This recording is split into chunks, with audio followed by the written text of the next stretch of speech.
Hey guys, welcome to another edition of RealTalk Undressed. Today we'll be talking about drug abuse, its possible benefits, health benefits and disadvantages. Dissecting this important topic with me are the Real Talkers. Please meet Miss Ezine.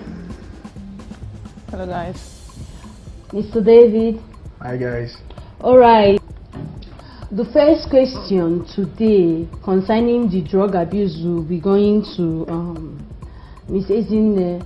What do you think drug abuse means? What does it entail? First of all, many people have this misconception that drug abuse is only when you've used cocaine or you've used marijuana or you've used heroin. Okay. Drug abuse can also be the inhalants and the stimulants that you use, or even the drug you take for your headache or things like that. Anything you take to get some certain satisfaction. Yes, and especially when you take it without due prescription from a qualified medical personnel. That is just an abuse. Yes. Okay. Mr. David, do you have anything to add? Well, drug abuse, in as much as it's taking of drugs, even if it's not cocaine and all, taking of abusing some certain kind of drugs can be seen as abuse. Okay. For instance, if you take paracetamol, okay, when the doctor did not prescribe paracetamol for you, that can also be seen as drug abuse. Or when you are not sure what you are suffering from, with you just want to, maybe you have headache, okay fine, you take drug abuse, you feel like you take paracetamol, you feel like you're sick or something, you just go to your counter, check for any drug and just take. That's also drug abuse. So it's all about taking any drug at all, any medicine at all that is not right and for it's not you. prescribed by the doctor. For okay. instance, also me myself, I see drug abuse like you go to the pharmacy, you just say, okay, pharmacy, I feel this way, can you give me this certain drug? To me, I also see that as drug abuse because. Okay, so you're saying that I've been abusing drugs for that because whenever I'm having headache, I just take my paracetamol, even without the doctor telling me. I just know that it is bad because I meet some people sometimes I have headache. They just tell me, guy, just go and take paracetamol. I'm like, you should not take paracetamol. You don't even know whether that's a symptom of something else. Okay. It could not end in just that headache. Okay. It could be something else that is worrying you. Just go and carry paracetamol and take. It could lead to something else. So I just see these things as just drug abuse. All right, thank you, Mr. David. So are there any possible health benefits or advantages of drug abuse? Obviously, when you abuse something, I don't really think there would be benefits. But in as much as that, of drugs, okay, let's not call it drug abuse of drugs, like let's say hard drugs. Are there any possible health benefits? Okay, some people say there is a medical marijuana. Okay. That means like marijuana can cure incessant headaches and all. Okay. But I could still see that as benefits because doctors prescribe those medical marijuana, and cocaine also are also drugs. So in some small quantities, there are some things that they cure, but it becomes an abuse when you overdose and when you take it when you're not supposed to take it. Okay. So those, at that point, it has its benefits. So when you overdose and when you take it when you're not supposed to take it, that's when you. Okay, so you are actually trying to tell the viewers now that the drug addicts don't have any benefits, like they don't gain anything from it. Yeah, when they are now addicted to it, at that point they are actually killing their system. They are suffering themselves there. Okay. Ms. Ezine, do you have anything to add? Well, I agree with what Mr. David has said. Okay. Basically, are there any health benefits of drug abuse on itself? No.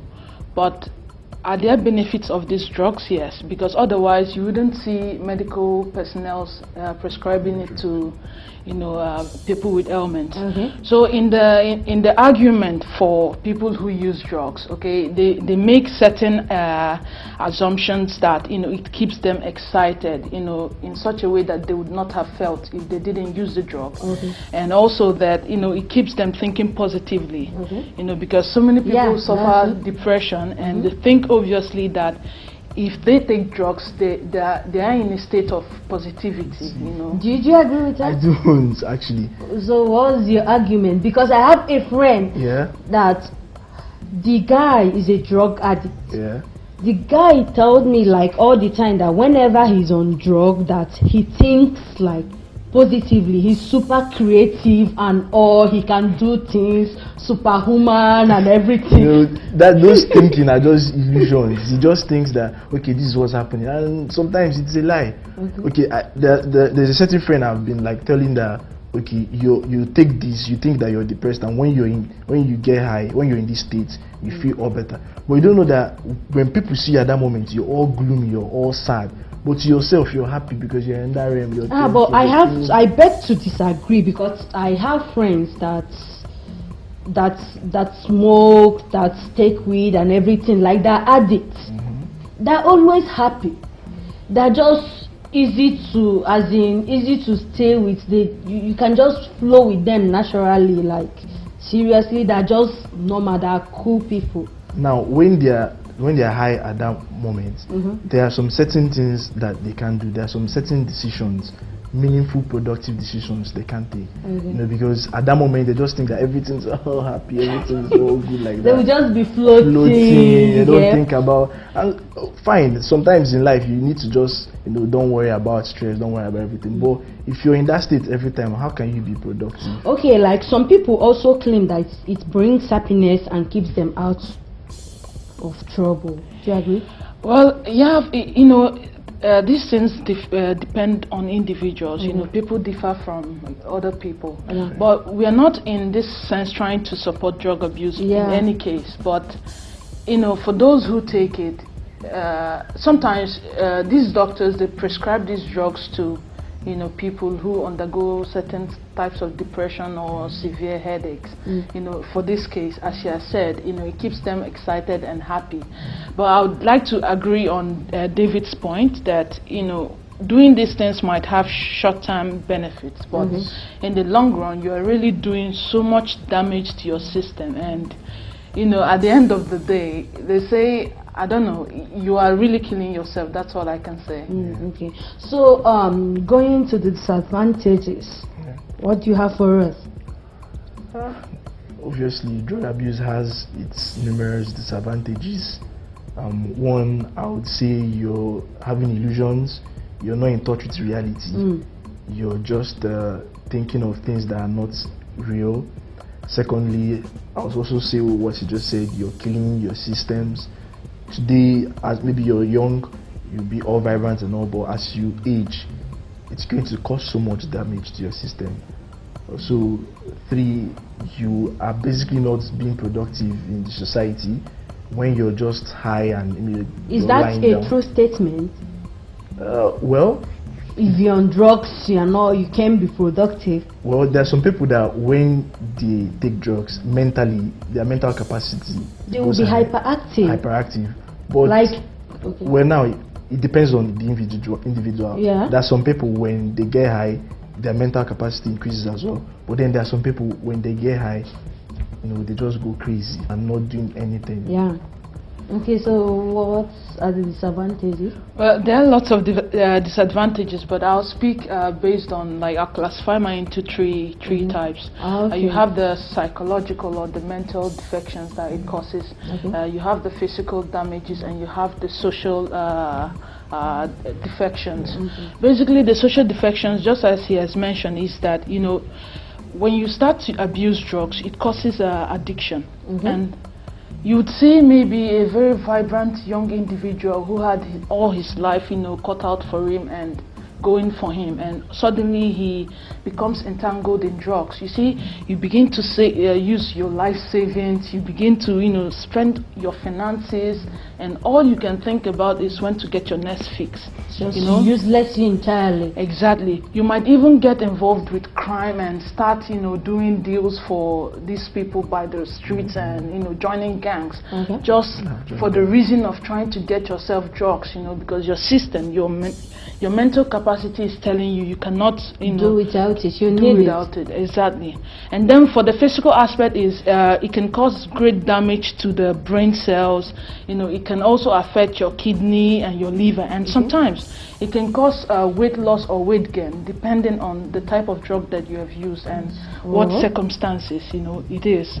And for the psychological aspect, it could lead you to depression. I know, as much as we have mentioned excitement, remember, individuals differ, and it could lead you to developing schizophrenia, a sort of bipolar disorder, and also you become paranoid, and you think something is after you, and you are always like agitated. Exactly. So it's really very deadly. So it's very bad. The disadvantages surpass all the health benefits that we've enumerated before. All right, so we know nobody is born with an addiction or tendency to abuse drugs. So who is to blame for this problem? Well, The society, the parents, the churches, peer group pressure. Who is to blame? Well, personally, I believe that everybody has a certain percentage, or quota of blame in this situation. But always, the majority of this blame has to be with the individual, because it is usually your conscious decision to embark, into taking or abusing drugs. Then we can begin to consider the impact of peer pressure, or even you being drugged without notice, because we live in a society where youth do all kinds of things today. And also I believe that parents, the churches, and they're not doing enough to bring awareness about what drug abuse really does. So it's all about little bit of everything. Yeah, exactly. Contributes to the drug abuse. Yeah, and majority the individual. The individual, it is your personal decision whether you want to be like this or not. Yes. Okay. coming from the point of individual, we also know when it comes to drug, our environment and our genes also have effects. Okay. Now, speaking of the genes, if your parents were actually drug addicts, Okay. they could pass that same gene down to you. Okay. And let me see if I could say unconsciously. Oh, and you are trying to say that drug abuse can be abuse- genetical? Yeah, it can also Seriously? be genetical. So maybe while growing up, you might not have thought about taking all these drugs, but when you now come into a certain environment, those genes will now activate. To be stimulated. It will now by be stimulated. Before you know, you just get into. That's why your environment also matters. For instance, that same person that has the genes, if the person is in a certain environment and is not a drug-free environment, the person could not get into drug abuse. Like there is nothing that will stimulate that. Just imagine you're a place and you don't have where you could get drugs, you don't see drugs. You could as well forget about drugs as well. Yeah. What do you think about peer pressure? That peer pressure comes into that same environment. Okay. Now, some people, no matter how you force them into taking drugs, they won't. But some people have this low tendency, have this tendency to just get into drugs. Some people are easily manipulated and you just see your friend and maybe your friend is cool, you just want to be as cool then as they your will friend. be puffing this stuff, you feel so like cool. You just want to join. And then it comes with role models also. Like for instance, in our media now, most of our role models are those people that are chilling, always smoking and everything. You might not have for instance, smoked weed earlier, but because you like this individual, maybe he's a footballer, maybe he's a musician, he's all cool. You love everything about this person, you love his haircut. Man, I say, okay, let me just try this thing he does as well. Like, before you know, you want to be the photocopy of the person. Before you know, you're into. So I also blame role models, and I also think mentorship. This is one thing that we need in our society. Okay. Someone like Kendrick Lamar, he has always mentioned this, that we need mentors in our society. You know, when you've attained this height, you have this responsibility, you have this duty to come down and also help other people. Yes, because when you are there and you want people to be like that and you're not helping, you're not making any difference. Of course. So even, okay, for instance, I know it's kind of will I say two-faced. Even if you do this, don't post it on the media. Of course. You can as well do it in your quiet place. You know, take all. People are now taking it as an achievement. Achievement. If you are smoking, you are cool. If you don't smoke, you're not cool. Yes. It's not fair. It's not even the recent statistics now have it that the shisha, the popular shisha that everybody smoke, is more harmful than the cigarette. You can puff like 30. One puff is like one cigarette. Then you will puff like 30. It's like you're smoking 30 cigarettes at a time. Okay, while we're on this discussion, let me just, launch into confession. Like, okay, I'm not one to be easily influenced. I believe that when I'm with peers, I'd rather influence you than you influencing me. Yeah. But, sometimes you just need to, dabble into some things and, make that preaching at a time. Yeah, and make that preaching, like when you are going to tell somebody this is not good, you know what it can do. And you are talking from personal experiences that that is really valid. Okay. When I took shisha for the first time, it was only one puff, I promise. I felt so lightheaded. I don't know maybe what it does to other people, but it was the way I felt, and it's something so fun that I know it's to no disrespect to some cultures, and in the Middle East, you see fathers, mothers, like it's super cool. Yeah. I tried it once recently. Everyone was like, oh, Angela, you don't know how to blow now, stop. Like, I was like, it's cool, but I know the health, I know the disadvantage, I know what the thing can do. So I was like, I was trying to know, I won't puff more than 3. Get that kind of thing. Even as I was doing, I was trying to blow this, there is no smoke coming out. Like, it was very embarrassing. Exactly.